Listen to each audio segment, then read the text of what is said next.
reflections, especially on the story of the prodigal son, as it relates to our work for life and for human dignity. That idea of mercy restoring dignity, I think that's really powerful, and a good reminder of what you said about all of these things that we see that are so tragic happening is a sign that there's a more powerful force at work, and that we're winning, and Christ conquers all. So thank you for those reflections. We have now the great blessing of having Ron Johnson, who has been hard at work doing incredible things with the Arizona Catholic Conference, and he has been there. How many years have you been there? Over a decade. I don't know, who knows?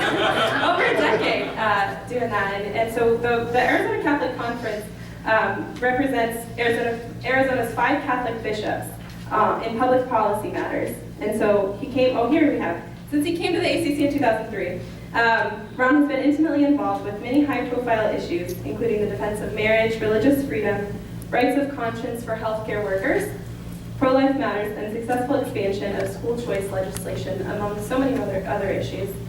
He received 3 degrees at Arizona State and is the recipient of numerous awards for his community service, and really is such an asset to this diocese and to this state, and I'm so grateful.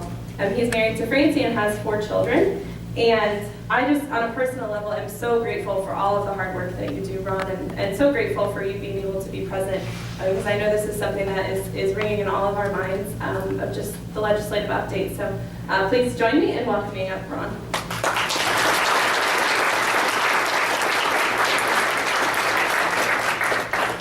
Thank you very much. Which mic? This one? Yeah, that one's best. Okay. This is always one of my very favorite events to speak at, because for the people here, and it's just, it's an interesting time. Anyway, well, I have probably a dust storm or something. So it's meant for us. But anyway, I'm just really glad to be here today and the event, and we've got a lot going on.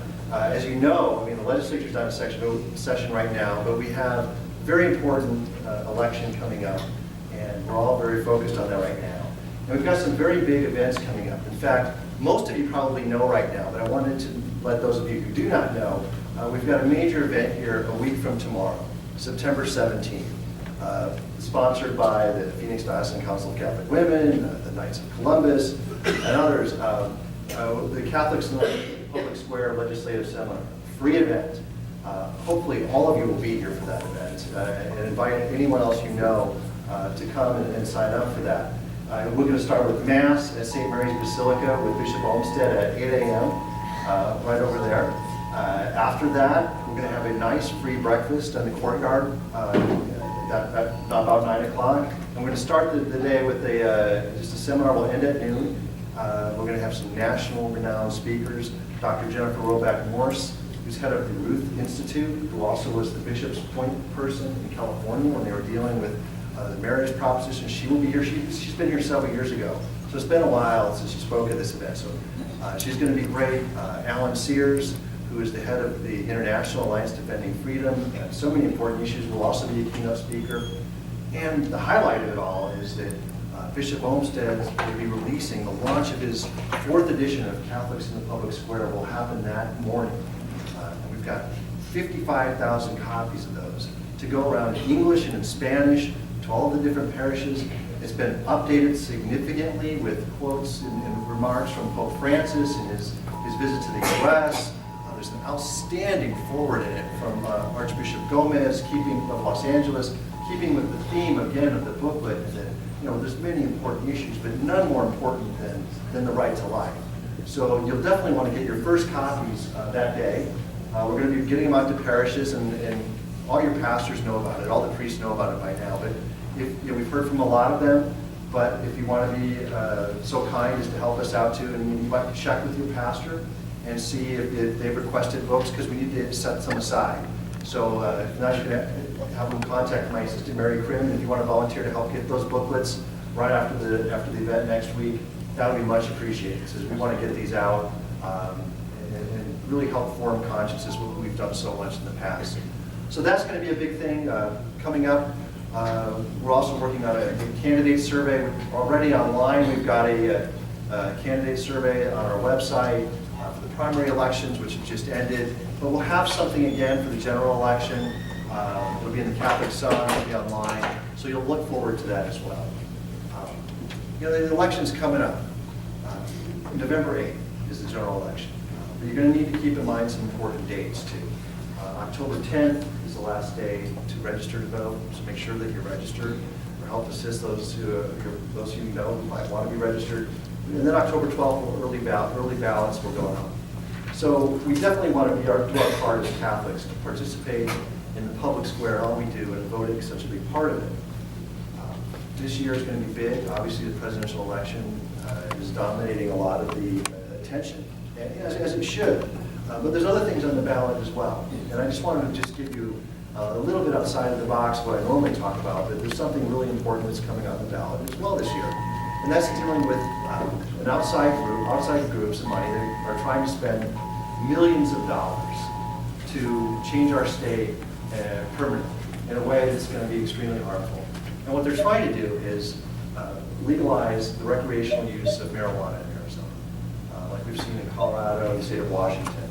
Some of you may have heard something about this already. Believe me, if you haven't, or even if you have, you're going to hear a lot more, because they're going to spend millions of dollars to try to get us to do this. But it's a very dangerous proposal. We've seen it happen, the experiment in other states now. It causes major public safety issues and risks, endangers our kids, and it really is set up that it's protecting certain special interests right now. They're going to make a ton of money off of this. So we need everybody to step up and spread the word on this and to vote no on Proposition 205. The bishops have already spoken up on this. It'll be in the ballot materials that go out to all the voters. If you haven't seen their statement from all the Catholic bishops, it's online at azcatholicconference.org, or just Google Arizona Catholic Conference, you'll find it there. I encourage you to take a look at it because it's a very important issue that will be on the ballot. We all need to turn out. Now, the other issues on the ballot this year are going to be important as well. We've got a seat for the U.S. Senate, all the Congress is up again, our state legislature, I could go on. And the reason this is important is, we all know, at least most of us know it, that Arizona's been an absolute leader in pro-life legislation, over the last decade or so. I mean, we've just been knocking it out. And we've got a lot of smart people in the state, and we've done a lot of good things. But none of it can happen without getting certain people elected, people who are going to be receptive to us.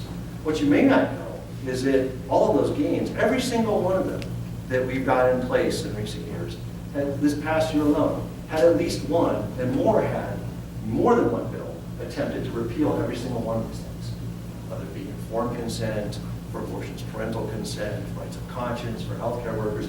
They're all out there, as well as other goodies to legalize assisted suicide. Those things get blocked though because we have receptive people in the legislative leadership that stop it. So these are all important issues that go on the ballot as well. It's not just the president, so you really need to turn out. It makes a difference. I talk about all the bad things that we block, but even still, there's more room for good things. And I'll just highlight a couple real quick. My time is kind of short, but we've had some good luck this past year as well. Good fortune. There's more than good luck, but again, the Arizona Catholic Conference led the way, as we've done before. And I see some of it in your materials already about the charitable organization tax credit. And we've had 4 or 5 times that successful bills that became law, including this last year alone, to help benefit that. And this tax credit is dollar for dollar credit, as I'm sure almost all of you know. If you don't, you should know. That you get for donating to groups like crisis pregnancy centers, pregnancy resource centers, charities to help low-income people. So that credit is now doubled. It used to be $200 for an individual, $400 for a married couple. It's now $400 for individuals, $800 for married couples. Additionally, and I know Paul on behalf of the Sept Catholic Charities, he knows about this anyway. But the foster care agencies that help like Catholic Charities have another credit that's now been bumped up to $500 and $1,000 for single people and married people. And with these new laws, you can give to both if you have the taxable liability. So crisis pregnancy center and a foster care agency. So you can do both. And if that wasn't enough, we had another bill that became law that if you forget to pay or you just can't afford to do it right away at December 31st, you can wait until April 15th of the following year. and still make the donation and get the credit back. So this helps a lot of these crisis pregnancy centers. I'm glad to see the materials at your tables as well. We've had a lot of good fortune in that.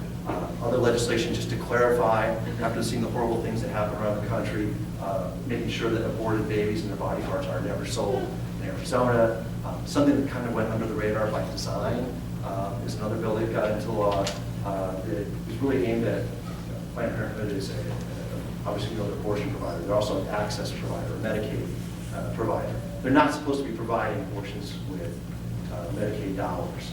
In order to make sure they're not going to do it, we want to make sure that they don't use it for any of the overhead and accounting and things like that. So that bill is now law, and we're trying to make sure that stays in place. So a lot of good things happen. But again, we have to make sure that we don't take it for granted. And I'll just wrap up by saying we have many blessings in this state. At the top of it is we've got a great shepherd and Bishop Olmsted. I mean that very seriously. And we also have great pro-life leaders like yourself. But we need to always not take it for granted. We need to stay strong. We live in a very difficult culture. We always need to stand for the truth. As Bishop was saying, and I was reminded of Mother Teresa earlier this week as well, we need to love each other, and let our love be seen and love others, especially those who are difficult to deal with, and helping to make a difference in our society. Lastly, we also always need to remember to turn out and vote, especially for the election on November 8th, and above all, trust in God and pray. So it's been my pleasure to be here with you today, and